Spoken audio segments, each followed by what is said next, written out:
I know you must be doing good. तो आज हम बात करते हैं सुपर कीवर्ड की। सुपर से आपको क्या फीलिंग आ रही है? एक सुपर वाली, ऑफ कोर्स आनी भी चाहिए। तो ये जो सुपर वर्ड है, ये बहुत सुपर कीवर्ड बहुत ही इम्पोर्टेंट है। एक्चुअली जावा के सारे ऊप्स के कंसेप्ट्स इम्पोर्टेंट ही हैं। ऊप्स एक एप्लीकेशन की, जावा एप्लीकेशन की बिल्डिंग है, वो उसको मजबूत करना ही है हमको। तो उसी का एक सबसे सबसे तो नहीं, बहुत ही इम्पोर्टेंट कीवर्ड सुपर, आज हम उसको समझेंगे। तो सुपर क्या होता है? सुपर बेसिकली एक उन ऑब्जेक्ट्स को रेफर करता है जो कि उसकी इमीडिएट पेरेंट क्लास से है। ठीक है, तो इमीडिएट पेरेंट क्लास से क्या समझ आ रहा है? आपने आपने इनहेरिटेंस तो पढ़ा ही होगा।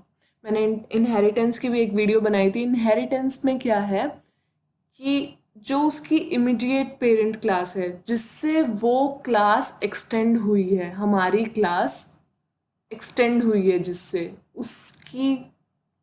जिससे एक्सटेंड हुई है, उसको बोलते हैं इमीडिएट पेरेंट क्लास। तो उसमें जो भी ऑब्जेक्ट्स हैं उसको रेफर करता है सुपर। ठीक है, सपोज कीजिए, एक सेकेंड,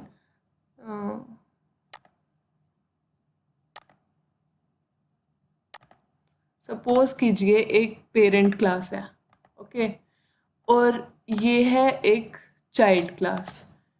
ये जो क्लास है इस क्लास से एक्सटेंड हुई है, ये जो क्लास है ये इस क्लास से एक्सटेंड हुई है, तो ये इसकी इमीडिएट पेरेंट हो गया। इसमें जो भी ऑब्जेक्ट्स हैं उनको रेफर करेगा सुपर। अगर हम यहाँ सुपर लिखेंगे तो वो इस क्लास के ऑब्जेक्ट्स को रेफर करेगा। अब आप सोच रहे होंगे कि ये काम तो वैसे भी हो रहा था, पर एक सुपर कीवर्ड के अलग यूजेस हैं अपने। तो उसके यूजेस देख लेते हैं पहले। उसके यूजेस क्या हैं? एक तो सुपर कीवर्ड जो है हमारा पेरेंट क्लास के डेटा मेंबर्स को एक्सेस करने के काम आता है। अगर एक मेंबर है सेम नाम से, सपोज कीजिए एक मेंबर है नम नाम से पेरेंट क्लास में, और एक उसी नाम से हमारे पास अपनी चाइल्ड क्लास में भी एक मेंबर है।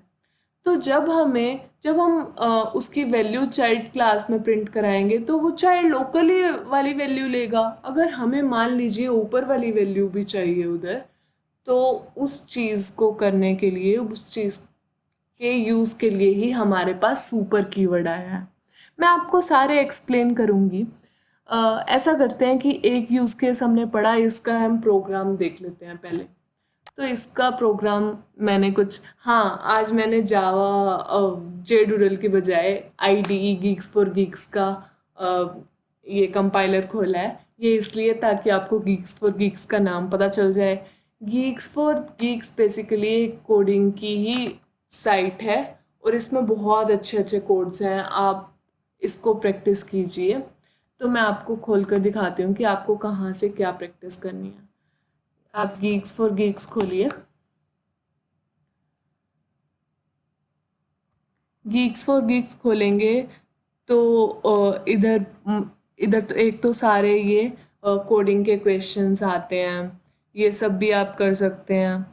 अदरवाइज अगर आपको स्पेसिफिक कुछ वो करना है तो आप कोडिंग प्रैक्टिस में जाइए।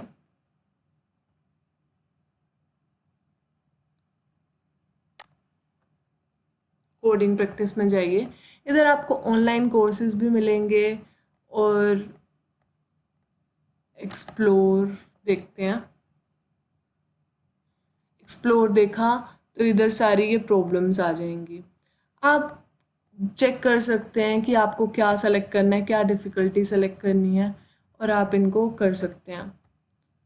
और आप डायरेक्ट भी लिखेंगे Geeks for Geeks Java problems, तो भी आपको अच्छी प्रॉब्लम्स मिल जाएंगी और आपको उन्हें करके मज़ा भी आ जाएगा। मैं आपको साइन इन करके दिखा देती हूँ।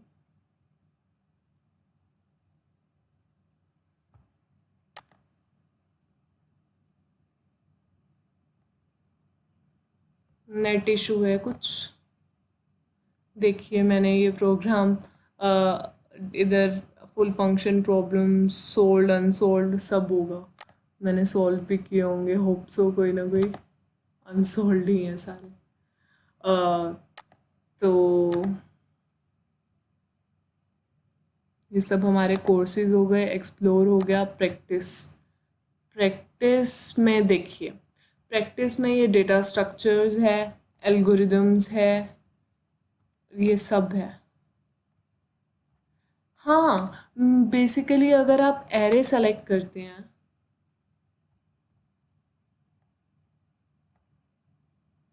और आपने ये प्ले विद एन एरे एक प्रोग्राम सेलेक्ट किया, तो आप इधर से चूज़ कर सकते हैं कि आपको किस लैंग्वेज में अटेम्प्ट करना है। मैंने जावा में अटेम्प्ट करना है, तो इधर से जावा में अटेम्प्ट कर सकते हैं।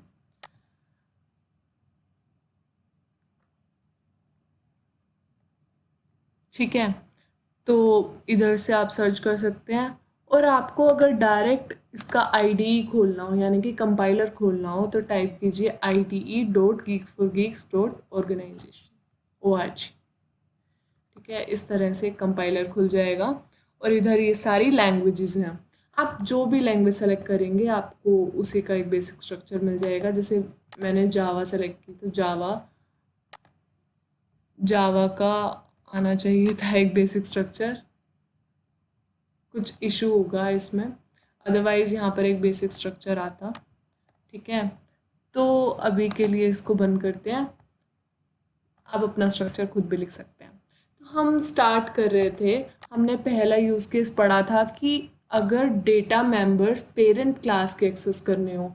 मेरे पास एक डेटा मेंबर पेरेंट क्लास में है और एक चाइल्ड क्लास में है, दोनों में सेम नाम से है, और मेरे को पेरेंट वाला एक्सेस करना है, तो कैसे होगा।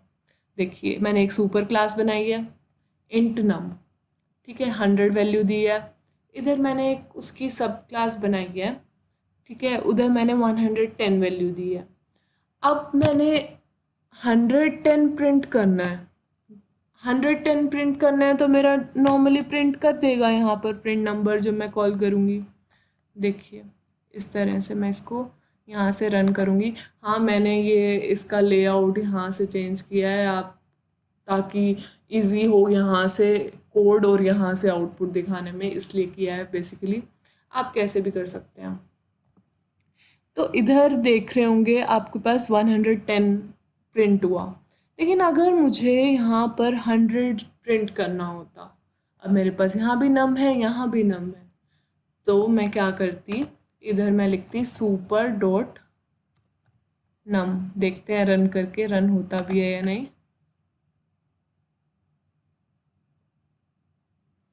It is taking too long, क्योंकि थोड़ा नेट इशू हो सकता है। तो देखिए, सुपर डॉट नम जब मैंने प्रिंट किया तो 100 प्रिंट हो गया मेरे पास। तो ऊपर वाला वेरिएबल एक्सेस करना है, यानी कि इमीडिएट पेरेंट क्लास का सेम नाम का वेरिएबल एक्सेस करना है, तो मेरे को सुपर डॉट नम लिखना है। सपोज कीजिए यहाँ पर किसी और नाम से वेरिएबल होता और यहाँ पर हम n प्रिंट करना चाहते हैं,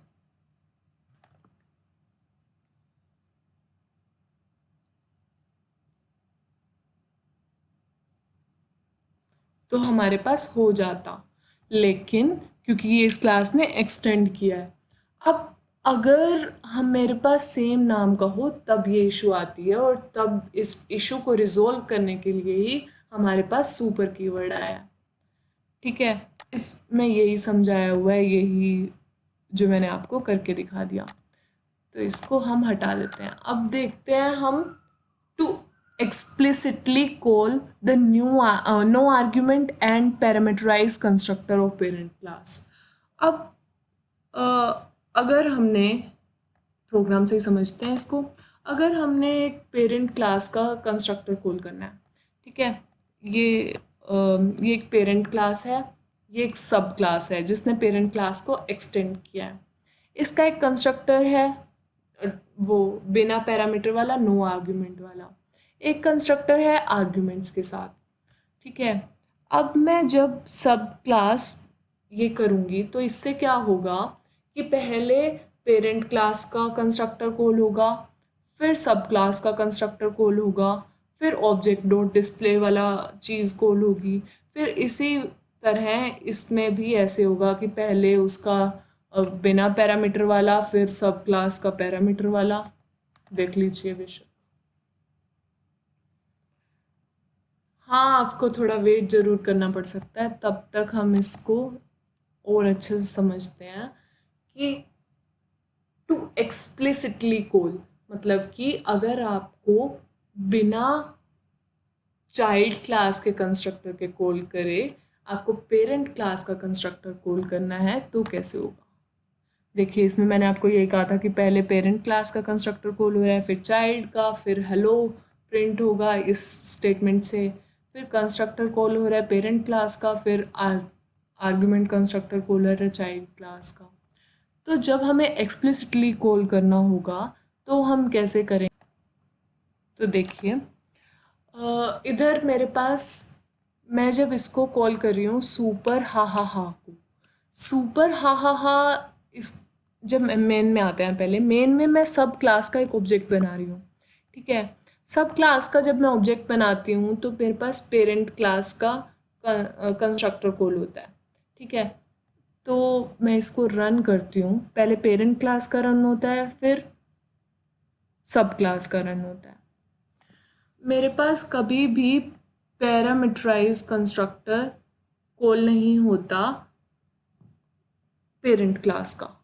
तो इससे क्या होगा मेरे पास, इससे जब मैं करूँगी तो पैरामीटराइज कंस्ट्रक्टर कॉल होगा पहले, इस इधर जब इसके ऑब्जेक्ट बनेगा तो इसका ऑब्जेक्ट बनेगा तो इधर आएगा तो सबसे पहले इधर सुपर डॉट हा लिखा होगा तो मेरे पास सबसे पहले पैरामीटराइज कंस्ट्रक्टर कॉल होगा। पैरामीटराइज कंस्ट्रक्टर तो देखिए तो सिंपल सी चीज़ है, ज़्यादा परेशान होने की नीड नहीं है, बस हमें थोड़ा सा यही ध्यान रखना है जब हमें पैरामीटराइज कंस्ट्रक्टर कॉल करना है पेरेंट क्लास का चाइल्ड क्लास के थ्रू, तो बस एक उसके कंस्ट्रक्टर में हमें सुपर इन्वोक कर देना है। सुपर इन्वोक कर एक कुछ भी पैरामीटर डाल के इन्वोक कर देना और उससे हमारे पास वो कंस्ट्रक्टर कॉल हो जाएगा, ठीक है। और फिर हमारे पास कंस्ट्रक्टर जो हमने कॉल किया है वो तो कॉल होगा एक कंस्ट्रक्टर ऑफ चाइल्ड क्लास, और फिर डिस्प्ले फंक्शन कॉल हो गया हमारा। अब ये चीज़ भी हो गई हमारी। अब हमारी थर्ड चीज़ कहाँ आ रही है कि जब हमें पेरेंट क्लास का मेथड रन करना हो, ओवर रिडन मेथड रन करना हो। ओवर राइडिंग और ओवरलोडिंग मैं अभी नेक्स्ट वीडियो में बताऊंगी। वैसे अभी के लिए मान लीजिए ओवर राइडिंग होता है जब पेरेंट क्लास में भी वही नाम से मेथड हो जो चाइल्ड क्लास में जिस नाम से मेथड है। तो देखिए इसको इस एग्जांपल से देखते हैं। एक पेरेंट क्लास है, एक सब क्लास है, ठीक है। पेरेंट क्लास में भी डिस्प्ले है और चाइल्ड क्लास में भी, यानी कि सब क्लास में भी डिस्प्ले है, ओके। दोनों में सेम डिस्प्ले है। जब मैं डिस्प्ले को कॉल करूँगी, यहाँ पर डिस्प्ले को कॉल करूँगी तो कौन सा डिस्प्ले कॉल होगा, इधर एक ये इशू आता है कि कौन सा डिस्प्ले कॉल होगा। जब मैं नॉर्मल डिस्प्ले लिखूँगी तो ये कॉल करेगा उसी क्लास के, यानी कि ओवरराइडिंग मेथड को, और जब मैं सुपर डॉट डिस्प्ले लिखूँगी तो वो पेरेंट क्लास के ओवर रिडन मेथड को, ओके। ओवर रिडन जिसको ओवरराइड किया गया है और ओवरराइडिंग जो ओवरराइड कर रहा है, ठीक है। तो आप इधर देख ही सकते हैं कि पहले डिस्प्ले चाइल्ड क्लास का और super dot display parent class का, ओके फाइन। नाउ जैसा कि मेथड्स के साथ था सेम, जैसा कि मेंबर्स के साथ था सेम मेथड्स के साथ है। जब मेरे पास सेम नाम का मेंबर नहीं था तो मुझे ऐसा कुछ सुपर लिखने की नीड नहीं पड़ रही थी, तो इसी तरह मुझे मेथड भी सुपर लिखने की ज़रूरत नहीं पड़ रही जब मेरे पास ओवररिडन मेथड नहीं है। तो अब मेरे पास इस क्लास में तो डिस्प्ले नहीं है, तो मेरे को डायरेक्ट डिस्प्ले अगर ऊपर वाली क्लास का कॉल करना है तो बस मुझे डिस्प्ले लिखना है, मुझे सुपर डॉट डिस्प्ले नहीं लिखना है। और आप मैं इसको पहले रन करती हूँ, फिर आप मुझे चेक करके, मैं आपके सामने चेक करके बताती हूँ अगर सुपर डॉट डिस्प्ले लिख देते तो क्या होता। सुपर डॉट डिस्प्ले अगर लिख देते तो क्या होता। ये तो रन हो रहा है, आपने देख ही लिया। तो सुपर डॉट डिस्प्ले अगर हम चलाते हैं तो हमारे पास क्या आउटपुट आता है हम देखते हैं। तब भी कॉल कर रहा है, लेकिन इट्स नॉट नीडेड ना, then why to use super. फालतू में कुछ भी चीज़ नहीं लिखनी है, जितनी ज़रूरत हो, जितनी उस उधर लिखने की ज़रूरत हो और जितना लिखना चाहिए उतना ही लिखना है। प्रोग्रामिंग यही होती है, कुछ भी फालतू नहीं लिखना है, वो कहीं ना कहीं आगे चल के किसी भी चीज़ को प्रॉब्लम कर सकता है। तो अभी ये ऊप्स के कंसेप्ट अच्छे से पढ़िए, क्योंकि ये आगे एक कोई भी जावा एप्लीकेशन बनाने में बहुत हेल्पफुल रहेंगे। और सबसे इम्पोर्टेंट अपने स्ट्रॉन्ग करने हैं तो वो हैं ऊप्स के concepts he. Hope you like the video and आप आगे वाली वीडियोस को भी देखेंगे। और अगर ये वाली वीडियो में कुछ प्रॉब्लम है तो इसमें थोड़ा इनहेरिटेंस का पार्ट यूज़ हुआ है। इनहेरिटेंस मैंने पीछे एक वीडियो में बताया है, तो आपको वो वाली वीडियो देखनी है पहले और फिर इस वीडियो में आगे आना है। तो इस वाली वीडियो के लिए तो इतना ही, और हम चलते हैं। अब हम करेंगे नेक्स्ट वीडियो में, होपफुली हम ओवरलोडिंग और ओवरराइडिंग ऑफ मेथड्स बताएंगे। तो इस वीडियो के लिए तो इतना ही। Thank you.